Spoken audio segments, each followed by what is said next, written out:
For the therapist. In his book, The Shrinking of America, Bernie Zilberfeld concludes that psychotherapy has only limited effectiveness for many of the problems that it purports to help. But a review of outcome studies led him to find that psychotherapy does positively affect self-esteem and that improved self-esteem may be counseling's most important. Outcome 147. Clients come to therapy wanting help with anxiety, depression, eating disorders, sexual problems, relationship difficulties, and a host of other symptoms. Sometimes the symptoms improve, sometimes they persist despite years of intensive work. But most clients do get a sense of greater personal worth from therapy. While specific symptoms may or may not change, clients at least begin to see themselves as more okay, more deserving, more capable. The problem with therapy is time.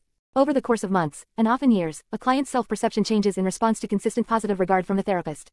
The sense of approval from an authority figure, particularly one who substitutes for the self-esteem critical parent, has a potential to be enormously healing. Yet this vital process of raising self-esteem, one that can change many aspects of a client's experience, is inefficiently and haphazardly implemented. Often the process takes far longer than it should. Often it is done without a plan and without the specific interventions that could hasten its success.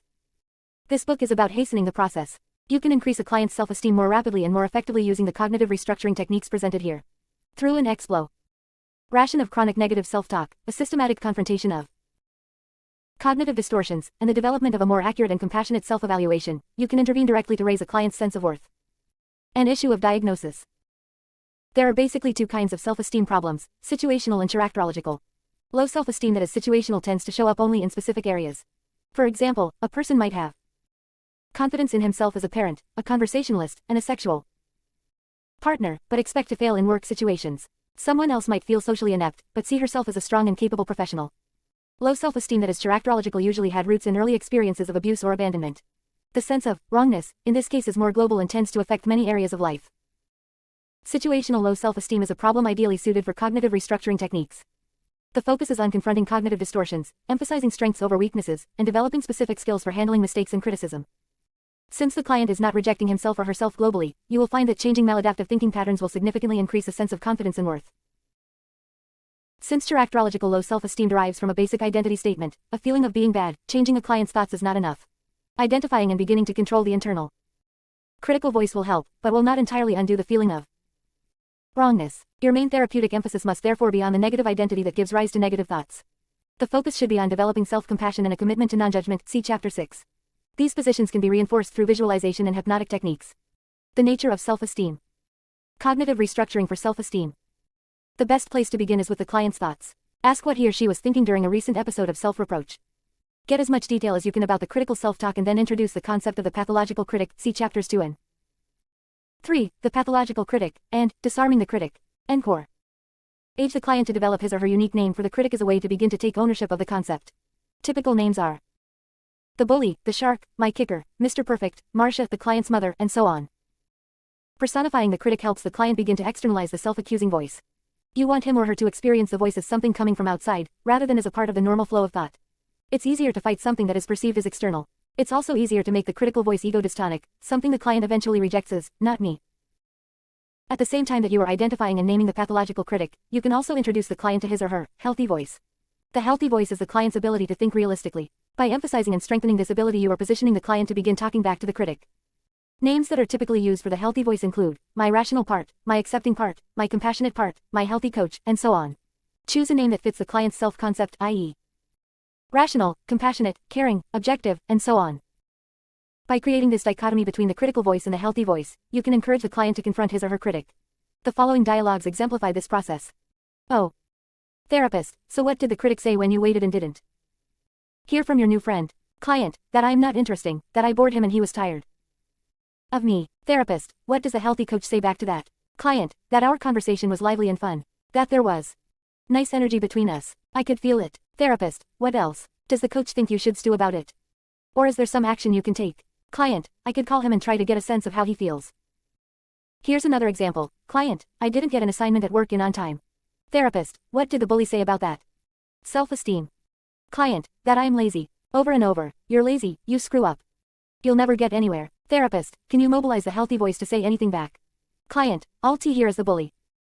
Therapist, right now see if you can find your healthy voice so you can talk back to the bully. Are you really lazy and a screw up? Client, well, my healthy voice says, you did drag your feet, but still you finished it, you turned it in. No one really cared that it was late but you. Therapist, so the bully exaggerated about screwing up. Client, yes, he always exaggerates. The next step in cognitive restructuring is to identify the main function of a client's critic. See how the critic gets reinforced in Chapter 2. In every case, the critical voice is being reinforced because it serves some positive function, to promote desired behavior, paradoxically to protect self-worth, or to control painful feelings. A client must understand the reason why he uses the critical voice and how it helps to protect him. Here's an example of how this issue can be discussed. Therapist, when you were feeling nervous during dinner, what was the critic saying? Client, she won't like you. You don't know anything and haven't much money, and you're not very funny. Therapist, remember we said that the critic always tries to meet some need. What was he trying to protect you from this time? Client, from the kiss-off. Therapist, he was trying to protect you from the fear of rejection. Client, right. Therapist, how? Client, by expecting it and then not getting so hurt. Therapist, so the critic was sort of desensitizing you, preparing you. You wouldn't feel quite so bad if she didn't like you because you expect her not to. That's something we've seen a lot before. It's one of the main functions of your critic, protecting you from the fear of rejection. Learning the critic's function sometimes requires an exhaustive inquiry. You have to explain that every thought, no matter how painful, exists because it is rewarded in some way. Critical self-attacks. The nature of self-esteem must therefore serve an important function. Ask the client, what would you be forced to feel or be aware of if the critic weren't attacking you in this situation? How does the critic help you in this situation? What are you afraid you might do or fail to do without the critic in this situation? Some of the main functions of the critic are listed in Chapter 3, Disarming the Critic.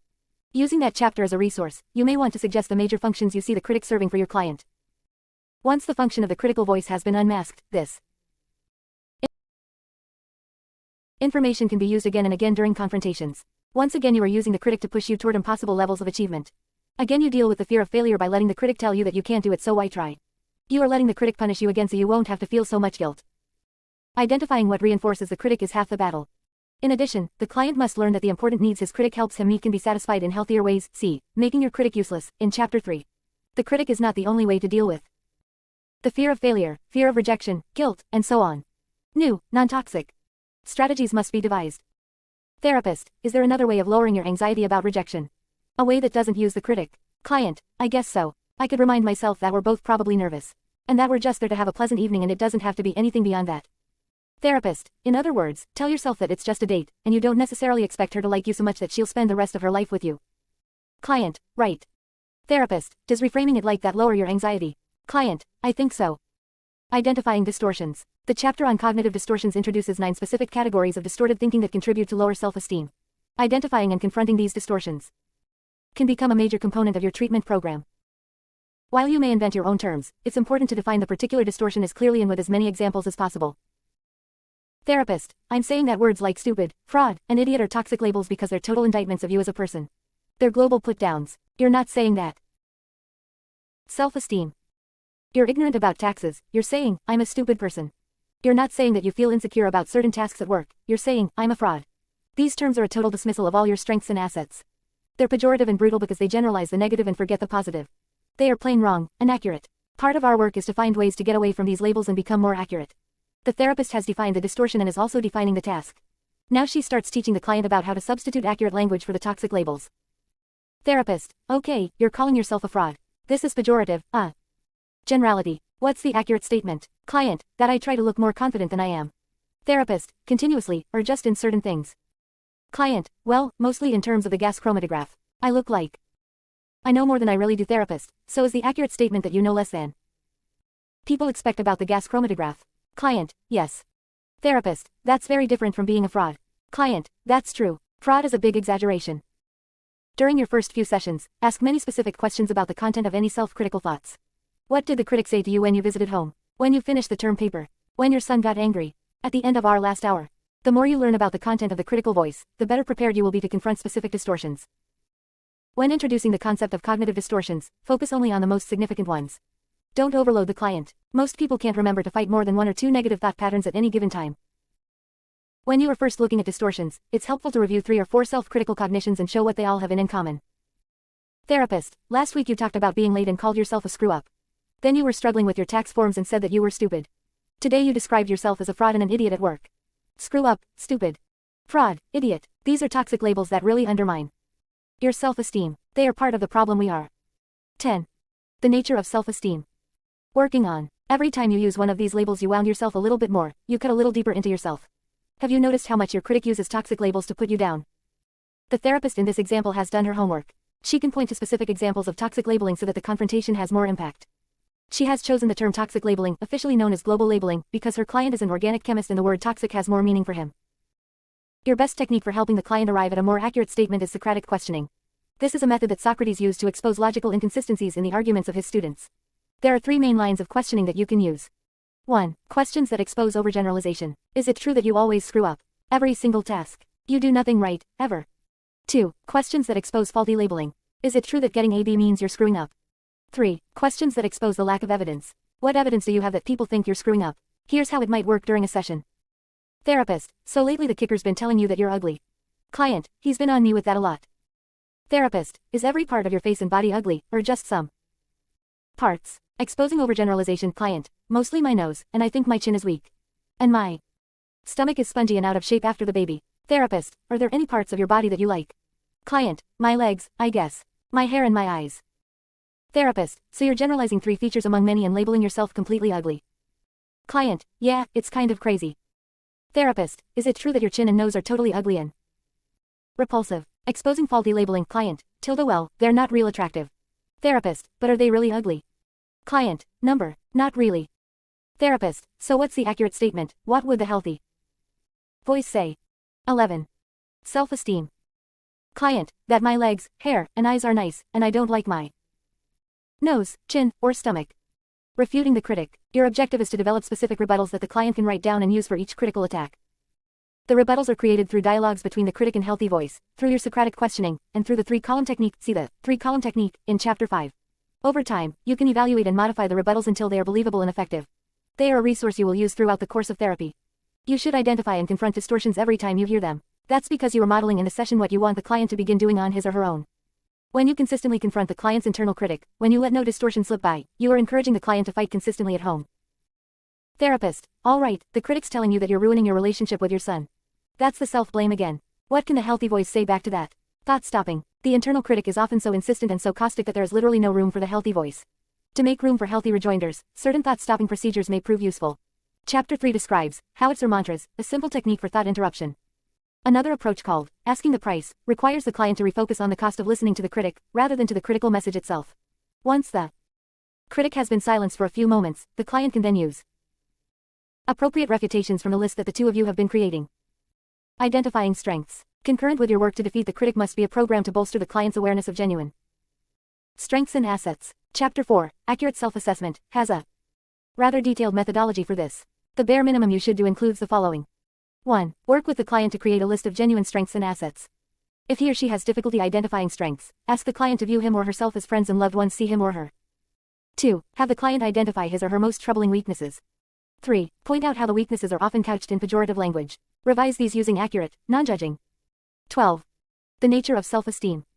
Descriptions. Request that the client use only the accurate description when talking to you.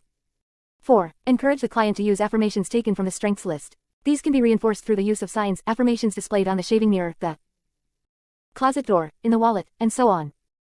From the strengths list, you should select 2 to 4 qualities that you genuinely appreciate in the client. At least one of these should be worked into every session. This means finding a creative way to bring up a particular strength so that it fits into the context of the hour. I'm aware of how much tenacity it has taken to deal with your daughter's drug problem. That's a quality I've seen in you again and again. Registered, I'm reminded again of your capacity for genuine caring and support. You gave a great deal to your brother. Again I see this ability to problem solve and cope in the face of crisis. Remember the last time you did that was. The repetition of the strengths is a must. Remember that your client's self-esteem was damaged originally when an authority figure, parent, repeatedly attacked his or her worth. It takes a great deal of positive repetition by another authority figure, therapist, to begin to undo this early programming. Saying it once, saying it 5 times, will probably have no effect. You'll have to remind a client 10, 15, 20 times before your praise has much impact. That's why you should only choose 2 to 4 positive qualities to focus on.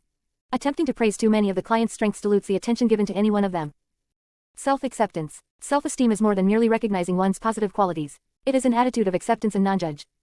Meant toward self and others. Chapters 3, 6, and 13 contain specific exercises to develop a forgiving, non-critical inner voice. In the end, the only way to really beat the critic is to push the client away from judgment altogether, to create mantras of acceptance that you repeat over and over until a new attitude begins to sink in. The watchword here is consistency. You will need to remind the client, again and again, of the self-accepting mantras you have developed together.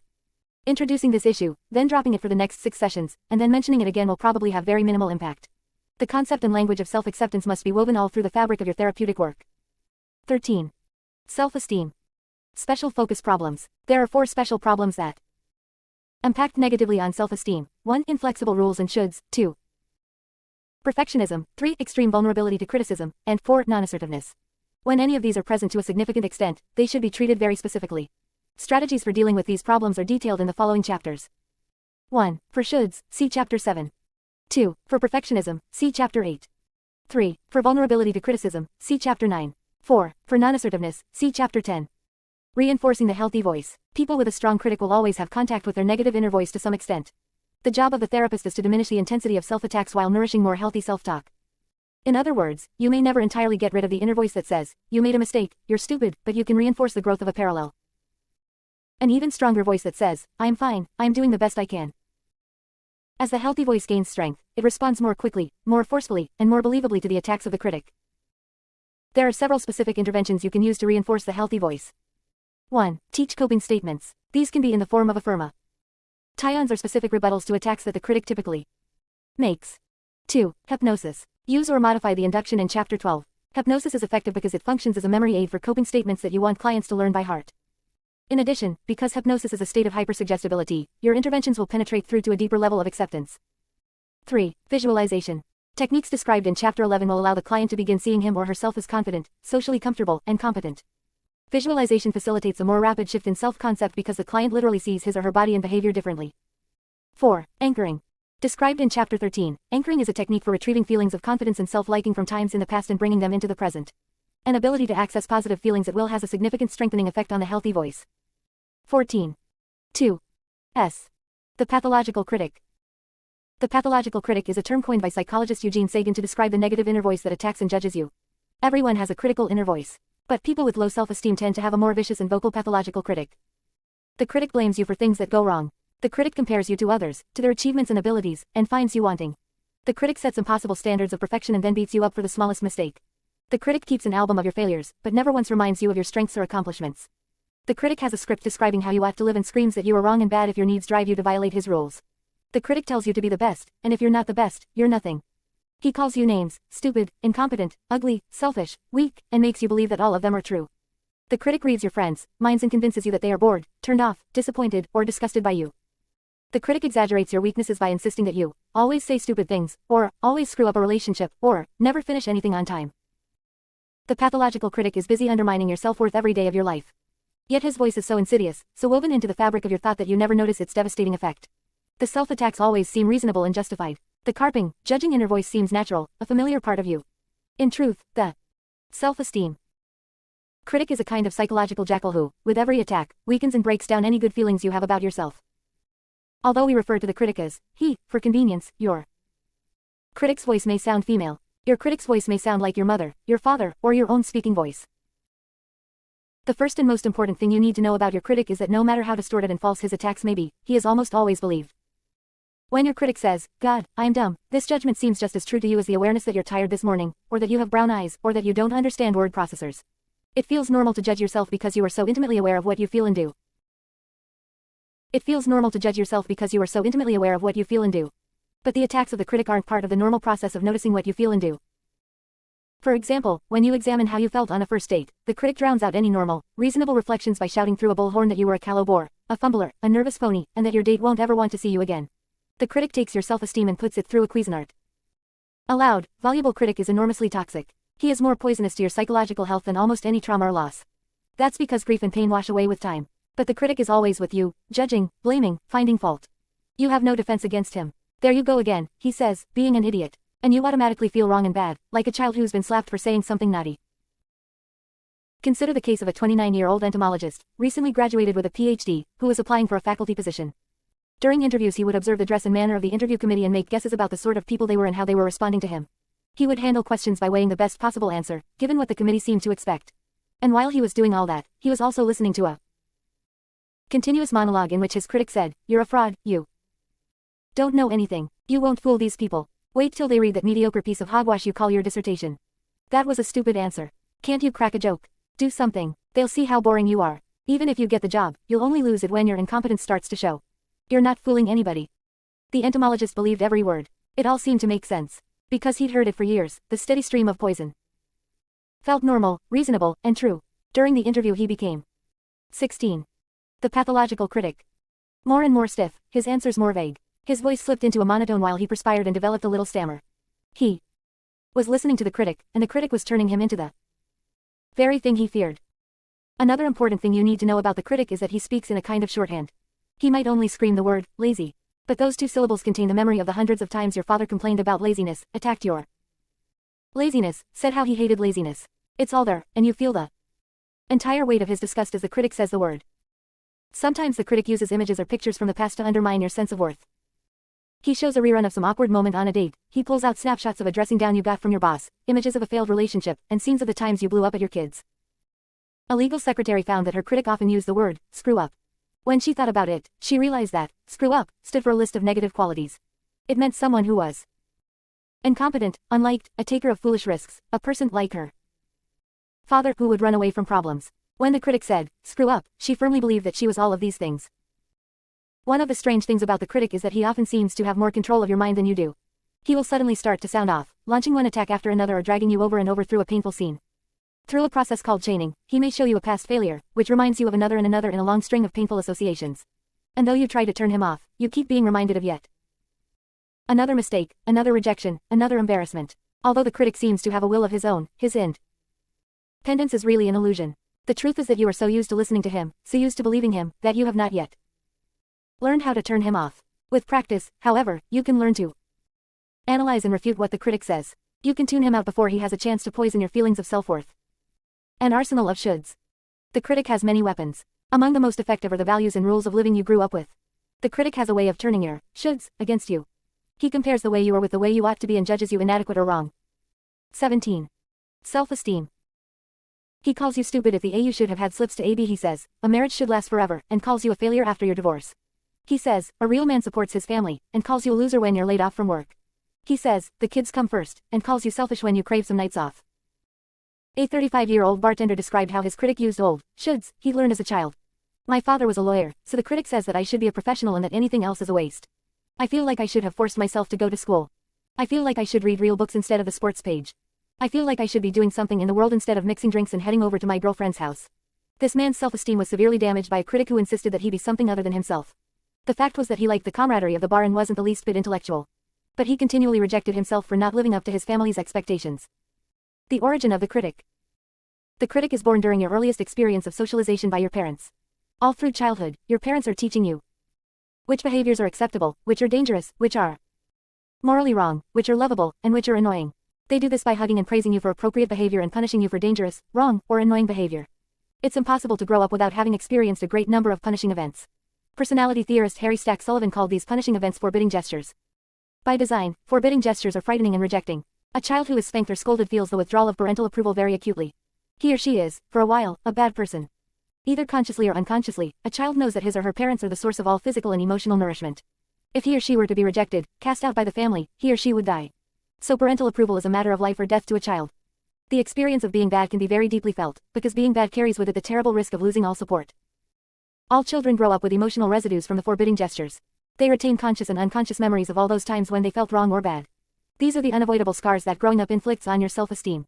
This experience is also where the critic gets his start, feeding on these early, not okay. 18. The pathological critic. Feelings. There is still a part of you willing to believe you're bad just as soon as someone gets angry at you, or you make a mistake, or you fall short of a goal. That early feeling of being not okay is why the critic's attacks seem to fit in so well with what you already believe about yourself. His voice is the voice of a disapproving parent, the punishing, forbidding voice that shaped your behavior as a child. The volume and viciousness of a critic's attacks are directly related to the strength of your not okay feelings. If the early forbidding gestures were relatively mild, the adult critic may only rarely attack. But if you were given very strong messages about your wrongness or badness as a child, then the adult critic will come gunning for you every chance he gets. There are 5 main factors that determine the strength of your early not okay feelings. 1. The degree to which issues of taste, personal needs, safety, or good judgment were mislabeled as moral imperatives. In some families, when dad wants things quiet, a child is made to feel morally wrong if he or she is noisy. Other families make a low grade into a sin. Some children are made to feel wrong for needing time with friends or for having sexual feelings. Some children are bad if they forget their chores, bad if they prefer a certain haircut, or bad if they ride their skateboard in the street. When the issue is really a matter of taste, failure to perform tasks, or poor judgment, but parents make a child feel morally wrong, they are laying the foundation for low self-esteem. It's important to recognize that certain words and phrases carry heavy moral messages. If a child hears that he or she is lazy, or self-ish, or looks like a bum, or acts like a screwball, the specific situation are very soon forgotten. But he or she is left with an enduring sense of wrongness. 2. The degree to which parents fail to differentiate between behavior and identity. A child who hears a stern warning about the dangers of running in the street will have better self-esteem than a child who only hears that he's a bad boy when he runs into the street. The child who's a bad boy is getting the message that he and his behavior are not okay. He doesn't learn the difference between what he does and what he is. As an adult, his critic will attack both his behavior and his worth. Parents who carefully distinguish between inappropriate behavior and the basic goodness of the child raise children who feel better about themselves and have a far gentler inner critic. 3. The frequency of the forbidding gestures. The frequency of negative messages from parents has an impact on early feelings of worth. Hitler's minister of propaganda once observed that the secret to having any lie believed was merely to repeat it often enough. The lie. 19. Self-esteem. That you are not okay wasn't learned with your parents' first rebuke. It was learned through repeated criticism. You have to hear, "What's the matter with you?" and "Stop screwing around," a good many times before the message sinks in. But after a while you get the point, you're not okay. 4. The consistency of the forbidding gestures. Suppose your parents didn't like you to use the word shit. You may have thought that prohibition rather stuffy, but if they were consistent, you managed to get along without that admittedly versatile word. Suppose, however, that they let you say shit sometimes and blew up when you said it at other times. And suppose they were equally inconsistent about other rules. At first you would be confused, but the randomness of the attacks would eventually lead you to a very painful conclusion. It wasn't what you did, sometimes that was okay, sometimes it wasn't, it was you. There was something wrong with you. Children who have experienced inconsistent parenting often feel an ineffable feeling of guilt. They feel as if they done something wrong, but because they can never get the rules straight, they have no idea what. 5. The frequency with which forbidding gestures were tied to parental anger or withdrawal. Children can tolerate a fair amount of criticism without experiencing much damage to their sense of worth. But if the criticism is accompanied by parental anger or withdrawal, threatened or actual, it has enormous potency. Anger and withdrawal give an unmistakable message: you're bad, and I'm rejecting you. Since this is the most terrifying thing that a child can hear, he or she is very certain to remember it. Long after the incident has blown over, the child retains a strong impression of his or her wrongness. And the critic will use that sense of wrongness to psychologically beat and kick you as an adult. Why you listen to the critic? You listen to the critic because it is very rewarding to do so. Incredible as it seems, the critic helps you to meet certain basic needs, and listening to his vicious attacks can be reinforcing. But how can so much pain be reinforcing? How can attacking yourself be the least bit pleasurable or help to satisfy your needs? The first step to understanding the function of your critic is to recognize that everyone has certain basic needs. Everyone needs to feel 1. Secure and unafraid. 2. Effective and competent in the world. 20. The pathological critic. 3. Accepted by parents and significant others. 4. A sense of worth and okayness. In most situations, people with adequate self-esteem tend to have very different strategies for meeting these needs than people with low self-esteem. If you have adequate self-esteem, you also have a degree of confidence in yourself. You keep yourself secure by confronting or eliminating things that frighten you. You solve problems instead of worrying about them, and you find ways to make people respond positively to you. You cope directly with interpersonal conflicts rather than wait for them to pass. Conversely, low self-esteem robs you of confidence. You don't feel as able to cope with anxiety, interpersonal problems, or challenging risks. Life is more painful because you don't feel as effective, and it's hard to face the anxiety involved in making things change. This is where the critic comes in. People with low self-esteem often rely on the critic to help them cope with feelings of anxiety, helplessness, rejection, and inadequacy. Paradoxically, while the critic is beating you up, he is also making you feel better. This is why it's so hard to get rid of the critic. He can play a crucial role in making you more safe and comfortable in the world. Unfortunately, the price you pay for the critic's support is very high and further undermines your sense of worth. But you are reinforced to keep listening because every time the critic pipes up you feel a little less anxious, less incompetent, less powerless, or less vulnerable to others. The role of reinforcement. To understand how the critic's painful attacks can be reinforcing, it's necessary first to examine how reinforcement shapes your behavior and your thinking. Positive reinforcement occurs when a rewarding event follows a particular behavior and results in an increase in the future likelihood of that behavior. If your wife gives you a warm hug and a thank you after you've cut the lawn, she is positively reinforcing your gardening activities. If the boss praises the clean, spare writing style in your last report, she is positively reinforcing the writing behavior she prefers. Because affection and praise are such powerful rewards, you are likely to repeat your gardening and writing behaviors in the future. Just as with physical behavior, the frequency of cognitive behavior, thoughts, can also be increased through positive reinforcement. If you feel aroused following a particular sexual fantasy, you 21. Self-esteem. Are quite likely to conjure up that fantasy again. Thinking critically of others can be reinforced by increased feelings of worth. Daydreams of an upcoming vacation, if they are followed by a sense of excitement and anticipation, will be repeated. The increased feeling of worth that follows your memories of success and achievement makes you more likely to return to them. Obsessing about the misfortunes of someone you dislike can be reinforced by feelings of pleasure or vindication. Negative reinforcement can only occur when you are in physical or psychological pain.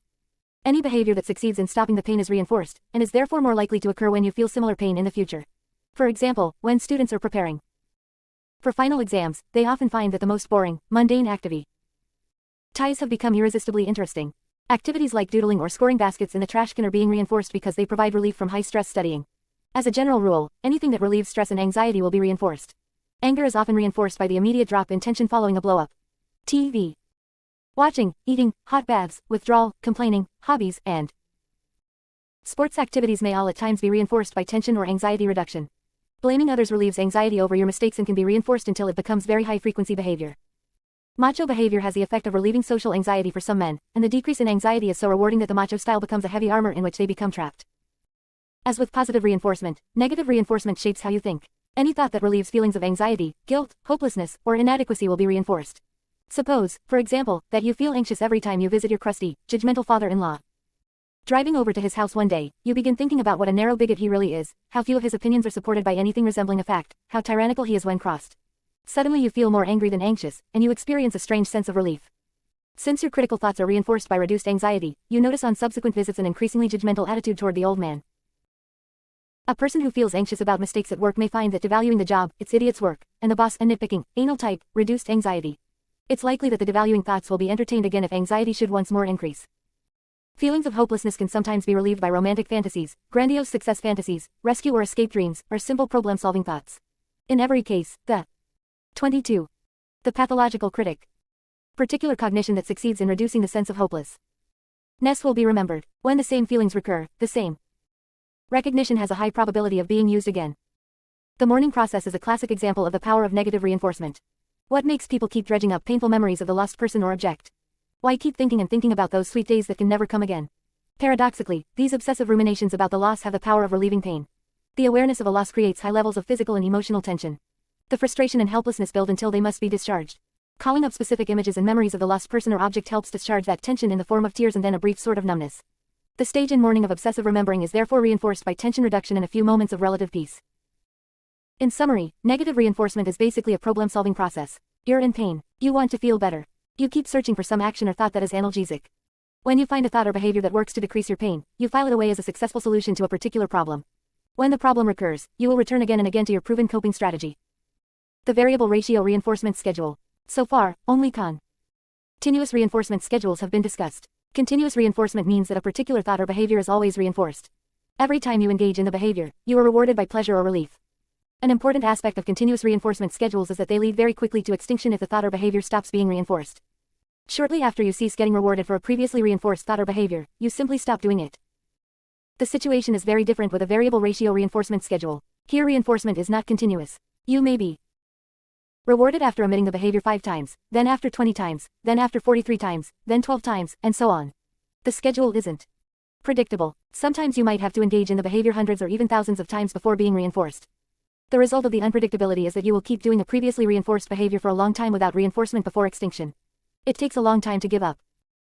Slot machines operate on the variable ratio reinforcement schedule, which is why people become addicted and play them to the point of exhaustion.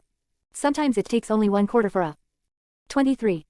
Self-esteem jackpot, sometimes hundreds. People tend to play a long time before giving up because reinforcement could occur on any given quarter. Here are 2 examples of how the variable ratio reinforcement schedule can have a powerful influence on your thoughts. 1. Obsessive worries are occasionally reinforced when the worry leads to a workable solution that reduces anxiety. This might happen once or twice a year, or even a few times in a lifetime. But the worrier keeps at it, moving from worry to worry, like the gambler who plays quarter after quarter, hoping this one or the next one will finally pay off. 2. The obsessive reliving of an awkward social exchange is sometimes reinforced by those wonderful moments when you suddenly see it differently and feel so rejected or incompetent after all. You remember something you did or said that seems, in memory, to save the situation. Your shame melts away, and you feel accepting of yourself again. The sad fact is that your obsessive reliving is hardly ever rewarded by such a reprieve. Usually you suffer, hour after hour, the mental videotapes of an embarrassing exchange, waiting to put in the quarter that makes you feel adequate once more. How the critic gets reinforced. Your self-critical statements can be both positively and negatively reinforced. Ironically, while the critic is tearing you down, he is also helping you solve problems and meet, in limited ways, certain basic needs. The following are specific examples of how the critic helps meet some of your needs. Positive reinforcement for the critic. The need to do right. Everyone has a rather large inner list of rules and values that regulate behavior. These rules are often useful because they control dangerous impulses and provide a sense of structure and order in your life. The rules create an ethical framework by defining what is moral and immoral. They prescribe how to act with authority figures and friends, how to be sexual, how to handle money, and so on. When you violate these inner rules, life becomes chaotic and you lose your sense of worth. So the critic helps you follow the rules. He tells you how wrong and bad you are whenever you break a rule or feel tempted to break one. He harangues you so much that you try to do right. As one man put it, my critic gives me the backbone not to go around lying, cheating, and being lazy. I need that. 24. The pathological critic. The need to feel right. Even while he's telling you that you're no good, the critic can paradoxically help you feel a greater sense of worth and acceptance. The catch is that it's only temporary. 1. Self-worth. There are two ways the critic helps you temporarily to feel more worth: by comparing you to others and by setting high, perfectionistic standards. Here's how comparing works. The critic continually evaluates how you stack up in terms of intelligence, achievements, earning capacity, sexual attractiveness, likability, social competence, openness, virtually any trait or quality you value. Many times you find yourself less adequate than the other person in one or more dimensions, and your self-esteem takes a blow. But once in a while you decide that you are more attractive, smarter, or warmer, and you feel a moment's satisfaction at being higher on the totem pole. Though it comes only occasionally, that moment's satisfaction is reinforcing. The comparing your critic does is being reinforced on a variable ratio schedule. Most efforts to compare yourself to others leave you feeling less adequate, but those times when it pays off, when you look good by comparison, keep you caught in the comparing habit. The second way the critic boosts your worth is by setting incredibly high standards for how you must perform at work, as a lover, as a parent, as a conversationalist, as a housekeeper, or as a first baseman on the softball team. Most of the time you will fail to live up to the critic's demands, and you'll feel inadequate. But once in a great while, everything comes together in a miraculous perfection. You achieve a milestone at work, you have a deep and lovely conversation with your son, you hit 2 home runs for your team, and tell 6 entertaining stories at the pizza parlor afterwards. And that's how you reinforce the critic, with a variable ratio schedule. Every so often you do live up to his lofty standards and, for a brief time, feel at peace with yourself. So the critic keeps insisting on perfection, because it feels so good when you are, for that little while, perfect. 2. Feeling accepted by critical parents. To meet this need, your own critic joins your parents in attacking you. If your parents disparaged you for selfishness, your critic will do likewise. If your parents rejected your sexual behavior, the inner critic will also call you immoral. If your parents labeled you stupid or fat or a failure, then your critic will join them by calling you the same names. Every time you use a critical self-statement that agrees with your parents' negative judgments, you are reinforced by feeling close to them. By identifying with their point of view, you may paradoxically feel safer, more accepted, more loved. You are seeing things their way, and in 25. Self-esteem. Joining them you experience a sense of belonging and emotional security that strongly reinforces your own critical voice. The need to achieve. The critic helps you achieve goals by whipping you like an old dray horse. He drives you with vicious attacks on your worth. If you don't make 3 sales this week, you're lazy, you're incompetent, you're a lousy breadwinner. If you don't get a 3.5 average, you're stupid and talentless and will prove to everyone you aren't graduate school material. What reinforces the critic is that you do achieve things when driven. You do make sales, you do hit the books. And every time the critic drives you to complete a task, his caustic battering is reinforced. Negative reinforcement for the critic. The need to control painful feelings. When the critic helps you to diminish or entirely stop painful feelings, his voice is highly reinforced. Even though the long-term effect is to destroy your self-esteem, the short-term effect of critical self-talk may be a reduction in painful affect. Here are some examples of how the critic can help you feel less guilty, afraid, depressed, and angry. 1. Feeling not okay or bad or valueless. On a very deep level, everyone has doubts about his or her worth. But if you have low self-esteem, those doubts can be magnified so that a good part of your inner life is dominated by feelings of inadequacy and hopelessness. That sense of inadequacy is so incredibly painful that you'll do almost anything to escape it. Enter the critic. The critic helps you cope by creating impossible standards of perfection. You have to get promoted every 6 months, cook gourmet meals, spend 3 hours a night helping your kid with his homework, be a total turn-on to your mate, and make non-stop, spicy conversation straight from the pages of the New York Times book review. The standard is impossible, but while the critic is driving you to be perfect, you no longer feel so inadequate, so hopeless. You feel instead a kind of omnipotence. If you just worked hard enough, kicked yourself hard enough, fought hard enough to transform yourself, all things would be possible. 2. Fear of failure. A woman who was contemplating a job search for a more creative kind of work began feeling very nervous at the thought of leaving the safety of her old job. Her critic came to the rescue. The critic said, "You can't do it. You'll be fired. You haven't got enough artistic talent. They'll see right through you." Under this barrage of self-rejecting statements, she decided to wait for a year before doing anything. Immediately her anxiety level decreased, and the critic was reinforced because his attack led directly to a reduction. 26. The pathological critic. In her level of distress, the critic is very useful in protecting you against the anxiety inherent in change and risk-taking. As soon as he undermines your confidence to the point where you abandon your plan for change, he's reinforced by your feeling of relief. 3. Fear of rejection. One way to control the fear of rejection is to constantly predict it so that you're never caught by surprise. The critic does a lot of mind reading. She won't like you. He's bored to tears. They don't really want you on the committee. He doesn't like your work. Your lover's frown says he is losing interest. The mind reading helps to protect you against being caught by surprise. If you anticipate rejection, failure, or defeat, it won't hurt quite so badly. When it comes, the critic's mind reading is reinforced on a variable ratio schedule. Once in a while, the critic does accurately predict some hurt or rejection. And since the anticipation helps desensitize you to the worst of the pain, the critic is reinforced to keep on mind reading. Another way to cope with the fear of rejection is to reject yourself first. When the critic attacks you for all your flaws and shortcomings, no one else can say anything you haven't already heard.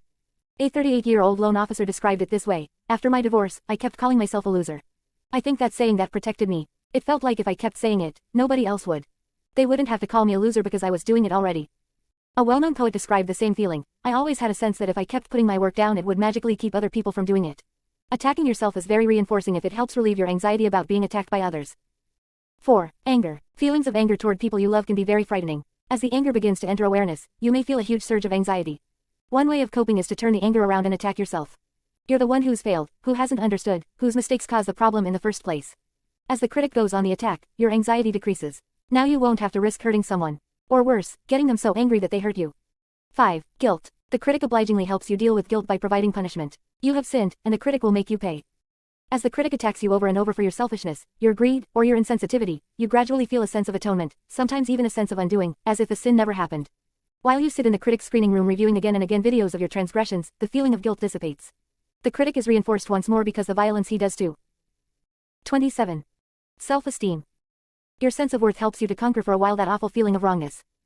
6. Frustration. I've nursed 7 sick people all day, I've shopped, I've cooked, I've listened to some blaring lead guitar riffs from my son's room, I've got the bills spread out on the kitchen table. Those are the times I get down on myself. I think of all the stupid decisions I've made, and I get really angry. Like I'm the one who made this life, I lost the marriage, I'm the one who's so afraid I can't change anything. After a while I feel a little calmer and just go to bed. 36-year-old intensive care unit nurse. Notice how the critics' attacks are reinforced by a drop in arousal levels. The self-directed anger has the effect of discharging tension from a tiring day, a noisy house, and anxiety over bills. When you use the critic to get angry at yourself, your covert goal may actually be an attempt to blow off high levels of frustration and negative arousal. The extent to which this strategy works and your tension is reduced is the extent to which the critic is reinforced for beating you up. These examples of how the critic helps you meet basic needs are not exhaustive. They are designed to get you thinking about your critic and how his attacks get reinforced. It's extremely important that you learn to identify the function of your self-attacks, how they help as well as hurt you. Right now, go back over the list of positive and negative reinforcements for the critic. Put an asterisk by each one that applies to you. When you have determined which needs your critic is helping you to meet, and some of the ways his attacks get reinforced, you can go on to the next step: catching your critic. Catching your critic. To gain control of the critic, you have to first be able to hear him. Every conscious moment of your life, you are engaging in an inner monologue. You are interpreting experience, problem-solving, speculating about the future, reviewing past events. Most of this continue. Our self-talk is helpful, or at worst innocuous, but somewhere hidden in the monologue are your critic's indictments. Catching the critic in the act of putting you down requires a special vigilance. You have to keep listening in on the intercom of your inner monologue. You have to notice the critic when he says, "Stupid. Another dumb mistake. You're weak. You'll never get a job because something's wrong with you. You're bad at conversation. You're turning her off." Sometimes the critic hits you with images of past mistakes or failures. Sometimes he doesn't use words or images. The thought. 28. The pathological critic arrives as an awareness, a knowledge, an impression. The criticism is so lightning quick that it seems beyond the scope of language. A salesman put it this way: "There are times I just know I'm wasting my life. I can feel this sense of emptiness. It's like a heavy feeling in my stomach." Catching the critic will take a real commitment. You'll need to be especially aware of your inner monologue in problematic situations. Registered meeting strangers. E-contact with people you find sexually attractive. E-situations in which you have made a mistake. E-situations in which you feel criticized and defensive. Sent interactions with authority figures. E-situations in which you feel hurt or someone has been angry at you. E-situations in which you risk rejection or failure. E-conversations with parents or anyone who might be disapproving. Exercise. Monitor your critic. For one day, stay as vigilant as possible for self-attacks. Count the number of critical statements you make to yourself. You may be surprised at how frequently your internal monologue turns to negative self-appraisal. On days 2 and 3, take a further step. Instead of just counting the critic's attacks, keep a notebook handy and write them down. Here's a sample taken from the notebook of a 24-year-old first-grade teacher. Thought time critical statement. Number 1815. The principal must be sick of my getting here late. 2840. Skimpy lesson plan. God, I'm lazy. 3930. These kids are slow and I'm not helping them much. 4945. Stupid to send Sheila with the lunch list. She'll fool around in the halls. 5:10 o'clock. What kind of teacher are you? These kids are moving ahead so slow. 6:12:15. Stupid remark in the lunchroom. 29. Self-esteem. 7:12:20. Why am I so inane? 8:2:20. It was a madhouse today. When will I learn to control the class? 9 to 35. Why don't I get some of the kids' drawings on the wall boards? I'm so disorganized. 10:310 parked like an idiot, look at the angle of the car. 11:340 look at the mess. Nice housekeeping. The more of these self-attacks you write down the better. Congratulate yourself if you catch at least 10 of the critic's barbs each day. At night you will have one more task. On a piece of typing or binder paper, draw a line down the middle. On one side put the heading, helps me avoid feeling. On the other put the heading, helps me feel or do. Now for each critical thought in your notebook, write down the function of that thought, how it is reinforced either positively or negatively, how it either allows you to feel or do something good or avoid feeling something unpleasant. Here's what the school teacher wrote. Thought helps me feel or do helps me avoid feeling number 1 surprised and hurt if she calls me on my tardiness. 2 motivated to be more careful with my work. 3 motivated to develop a more creative lesson plan, maybe get some consulta tion. 4 motivated to pay more attention to whom I send. 5 motivated to work harder at my lesson plan. 6 social anxiety. I already know I'm stupid so they can't hurt me. 7 social anxiety. 8 motivated to consult surprised and hurt if the with other teachers on principal criticizes me. Discipline techniques. 30. The pathological critic. 9 guilt at breaking my commitment to being more organized. 10 motivated to pay more guilt at parking unsafely. Attention to how I park. 11 motivated to be more neat. As she went over her work, she realized, as you will when you do this exercise, that there were certain basic themes. Many of the critic's attacks were reinforced because the attacks drove her to higher levels of achievement and self-improvement. When she thought about it, she realized that the critic was setting very high standards of performance for her. On the few occasions when she actually met those standards, she had a wonderful feeling of self-acceptance. This feeling was intoxicating, and she knew it reinforced her perfectionism. She also noticed themes of avoiding social anxiety and fear of being surprised by a rejection. Armed with this new knowledge, the teacher was ready for the most important step, disarming the critic. 31.3. Disarming the critic. By now you should be getting better acquainted with your critic. Hopefully you've improved at separating the critic's voice from the continuous stream of self-talk that goes on throughout the day. This task is a little bit like tapping the family phone of a suspected mafioso. You have to sift through a lot of innocuous conversation in order to hear him betray himself. You can't stop listening, because at any moment he could say something incriminating. Before you can disarm the critic, you have to know him. Secrecy is his greatest strength. So if you can get really good at hearing and identifying his voice, you will have won a major victory. Remember that every time the critic attacks he is doing you real psychological harm. He is further wounding your sense of worth and making it harder to feel competent and happy in the world. You can't afford what he is doing to you. It's costing you too much. Since it's not really possible to stay on total alert every moment of your waking life, you need to know when you should be especially vigilant.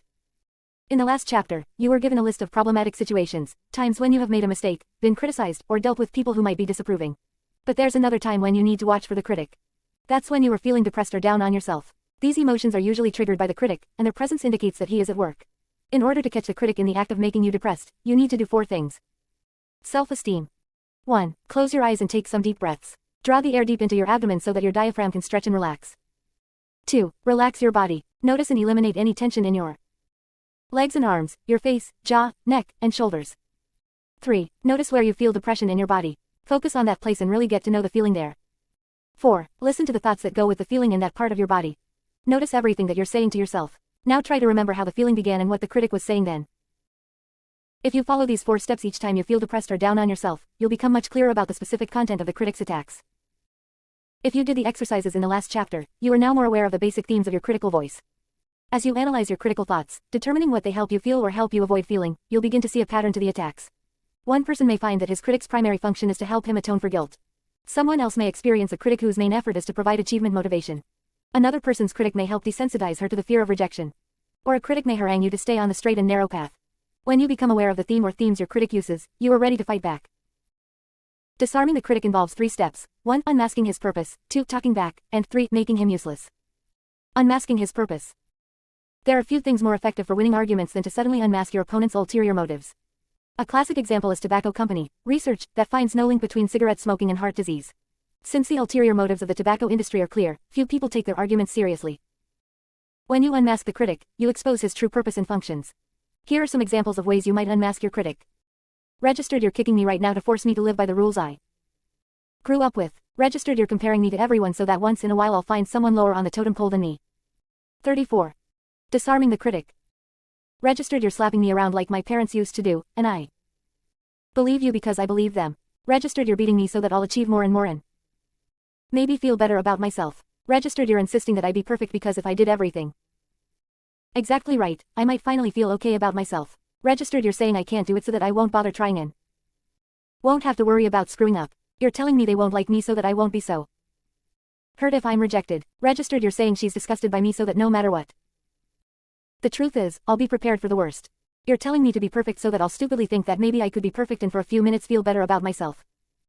Registered, you're kicking me around so that I can atone for divorcing Jill. Getting clear about the critic's function makes everything he says less believable. You know his ulterior motive. No matter how he rants and raves, you've exposed his secret agenda and therefore feel less vulnerable to him. Remember that the critic attacks you because his voice is in some way being reinforced. When you are able to identify the role your critic plays in your psychological life, when you are able to call his game, you are beginning seriously to undermine the credibility of his message. Talking back. The idea of talking back to your own critical voice may seem strange to you. But in truth, much of this book is about talking back, learning to refute and reject the old negative programming you received as a child. While growing up, Wanda received literally thousands of devaluing messages, first from her father, and then from her own critical voice. Whenever her father was angry, he would call her stupid. In particular, he ridiculed her for doing things the hard way, and for getting only C's in high school. All of her life, Wanda has believed her father's judgment. These days, her critic constantly berates her for doing things the stupid way. Wanda's self-esteem can't improve until she stops these messages by learning to talk back. 35. Self-esteem. To the critic, she needs a psychological cannon to blow the critic away so that he finally shuts up. What follows are 3 methods for talking back. Properly delivered, they will render the critic speechless for a few minutes. Experiment with each of them, try them singly and in combination. Find out which ones work best for you. The howitzer mantras. These are selected words and phrases that are designed to hit the critic like a cannon blast. Here are some examples. This is poison. Stop it. These are lies. These are lies my father told me. Stop this shit. No more put-downs. Shut up. Screw you, asshole. To hell with these put-downs. Get off my back. Stop this garbage. Choose a mantra that helps you feel angry. It's good to get mad. Profanity is a perfectly healthy response to the critic. When using the howitzer mantras, shout them inside. Mentally scream at the critic so that you can drown him out with your anger and indignation. If the critic continues his assault despite your telling him to shut up or stop this nonsense, it's time for stronger measures. Put a rubber band around your wrist and snap it while sub-vocalizing your mantra. Let's say, for example, that the critic is kicking you about some aspect of your appearance. One of your mantras is, stop this shit. You scream it internally and simultaneously snap the rubber band. By snapping the rubber band, you are emphasizing your stop commands and making successful thought interruption more likely. The sharp stinging sensation breaks the chain of negative cognitions and acts as a punisher so that the critic is less likely to attack in the near future. The important thing is to catch the critic just as he starts, before he is allowed to do much damage. If you snap the rubber band and internally scream your mantra whenever you hear the critic's voice, the frequency of his attacks will greatly diminish. Asking the price. One of the best ways to disarm the critic is to think about the price you pay for his attacks. What does listening to 36. Disarming the critic. The critic cost you. A 32-year-old sales representative for a printing firm made the following list as he evaluated the toll the critic took on his work, relationships, and level of well-being. Sent defensive with my wife around any criticism. E blow up at my daughter when she doesn't mind. E lost friendship with Al because I got hostile. E dump on my mother when I detect the slightest criticism. E afraid to be assertive with potential clients because they might reject me. This probably costs me $10,000 a year. In commissions. E tend to be cold and distant with bosses and authorities because I am afraid of them. Sent feel anxious and on guard with people. Sent constantly thinking that people don't like me. E afraid to try new things for fear that I'll screw them up. Poor self-esteem was costing the sales representative a great deal in every area of his life. When the critic attacked, he could now talk back by saying, you make me defensive and afraid of people, you cut my income, you lose me friends, you make me harsh with my little girl. It's time for you to evaluate the cost of your own critic. Make a list of ways in which your self-esteem has affected you in terms of your relationships, work, and level of well-being. When you, they come. Pleaded the list, combine the most important items into a summary statement that you can use when the critic attacks. Fight back by telling the critic, I can't afford this, you've cost me. Quote. Affirmation of worth. This method is very hard to practice, especially if you have a deeply held belief that there is something wrong with you, that you are not okay. But you must learn to affirm yourself if you are to fully disarm the critic. The first 2 methods of talking back are important, but they aren't enough. You can't permanently turn off the critic's vitriol by calling him names, telling him to shut up, and insisting that he costs too much. That helps for a while. But you're creating a vacuum by silencing the critic without putting anything in his place. And soon enough his voice will be back, filling that vacuum with more attacks. When the critic has been silenced, you need to replace his voice with a positive awareness of your own worth. Affirming your worth is no easy task. Right now you believe that your worth depends on your behavior. Metaphorically, you see yourself as an empty vessel that must be filled, drop by drop, with 37. Self-esteem.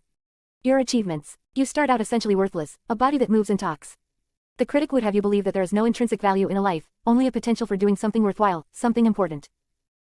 The truth is that your value is your consciousness, your ability to perceive and experience. The value of a human life is that it exists. You are a complex miracle of creation. You are a person who is trying to live, and that makes you as worthwhile as every other person who is doing the very same thing. Achievement has nothing to do with it. Whatever you do, whatever you contribute should come not from the need to prove your value, but from the natural flow of your aliveness. What you do should come from the drive to fully live, rather than the fight to justify yourself. What you do should come from the drive to fully live, rather than the fight to justify yourself. Whether you're a researcher unlocking the cure for cancer or a guy sweeping the street, you have known hope and fear, affection and loss, wanting and disappointment. You have looked out at the world and tried to make sense of it. You have coped with the unique set of problems you were born into. You have endured pain. Over the years you've tried many strategies to help you feel better in the face of pain. Some of your strategies have worked, some haven't. Some have worked short term, but in the long run brought greater distress. It doesn't matter. You are just trying to live. And in spite of all that is hard in life, you are still trying. This is your worth, your humanness. And in spite of all that is hard in life, you are still trying. This is your worth, your humanness. The following affirmations are examples of things you might say to yourself to keep the critic at bay. Oh, I'm worthwhile because I breathe and feel and am aware. Why do I hurt myself? I am trying to survive, I do the best I can. Feel pain, I love, I try to survive. I am a good person. My pain, my hope, my struggle to survive links me to every other human being. We are all just trying to live and we are doing the best we can. One of these may feel right to you. Or none of them. What's important is that you arrive at a statement that you do believe and that you can use to replace your critical voice. Take time now to write your own affirmation. If you are having difficulty writing an affirmation that's true, chapters 4, 6, and 8 on accurate self-assessment, compassion, and handling mistakes will help you generate affirmations you can believe. Remember that you need positive affirmations to fill in for the critic's voice. Try to use an affirmation every time you have successfully shut down an attack from your critic. 38. Disarming the critic. Making your critic useless. The best way to disarm your critic is to render him useless. Take away his role and at last he will be silent. Understanding how the critic works isn't enough. You may now be aware that your critic's function is to push you to achieve or protect you from the fear of rejection or atone for your guilt. But knowing that function doesn't change much.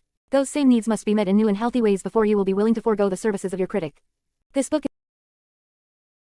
But knowing that function doesn't change much. Understanding how the critic works isn't enough. You may now be aware that your critic's function is to push you to achieve or protect you from the fear of rejection or atone for your guilt. But knowing that function doesn't change much. Those same needs must be met in new and healthy ways before you will be willing to forego the services of your critic. This book is about new, constructive ways of taking care of your needs without relying on the critic. What follows is the list from the previous chapter of needs which the critic may typically help you meet. After each listing is a brief discussion outlining healthy alternative strategies for meeting the need that do not rely on the critic. You will also be directed to chapters in this book that can give specific help. The need to do right. Your old strategy has been to rely on the critic to coerce you into walking the straight and narrow. The healthier strategy is to reevaluate your list of shoulds and personal standards to see which ones realistically fit you in your current situation. Chapter 7 on shoulds provides a step-by-step method for evaluating the rules you live by. It also describes a healthy system for motivating yourself to live according to your values, basing decisions on a clear understanding of the short and long-term consequences for each alternative. The need to feel right. Your old strategy for temporarily feeling more worth has been to compare yourself to others or to set high, perfectionistic standards. The healthier strategy is to learn to see yourself more realistically, chapters 4 and 5 on accurate self-assessment, and cognitive distortions, and with genuine acceptance, chapter 6, compassion. Chapters 11, 12, and 13 will reinforce these new ways of viewing and talking to yourself through techniques of hypnosis and visualization and other methods. Much of this book, in fact, is focused on your need to feel right and on helping you develop an accurate and accepting self-evaluation. The need to achieve. Your old strategy relies on the critic for motivation to achieve more. But you pay by feeling bad and worthless every time you miss a goal, every time you make an error, every time you lose momentum. The greatest problem, though, is that you believe the basic premise of the critic's barrage. You believe the lie that your worth depends on your behavior. The first step, then, toward meeting your need to achieve in healthy ways is to challenge. 39. Self-esteem. Your old belief that what you do is what you're worth. See the Affirmations of Worth section in this chapter and chapter 6 on compassion. The second step involves learning to evaluate your goals to determine if they are appropriate for you. Is it you who wants to own this house, or is it your father or your spouse or some ideal of the good provider? Chapter 7, on shoulds, will once again provide help in evaluating your goals. You will explore your goals in terms of short and long-range consequences to determine if they are right for you. An honest exploration will inevitably reveal that some goals simply cost too much. The last step toward meeting your need to achieve in healthy ways is to find new motivators. Your old motivator was the critic, who attacked if you didn't work hard enough toward your goals. A healthier form of motivation is to visualize the positive consequences of success. When you see yourself reaping the benefits of an achieved goal, when you can imagine each detail of your success, when you can hear the approval of friends and feel the satisfaction, then you have created an extremely powerful motivational force. Chapter 11, on visualization, provides detailed instructions for using imagery to motivate desired behavior. The need to control negative feelings. In the last chapter you learned how the critic's attack can paradoxically help you control fear, guilt, anger, and other feelings. It's very much like digging your fingernails into your hand to block awareness of some painful injury. 1. Feeling not okay or bad or valueless. The critic helps you block this feeling by setting high standards of perfection. The implication is that hard work is all you require to become your ideal self.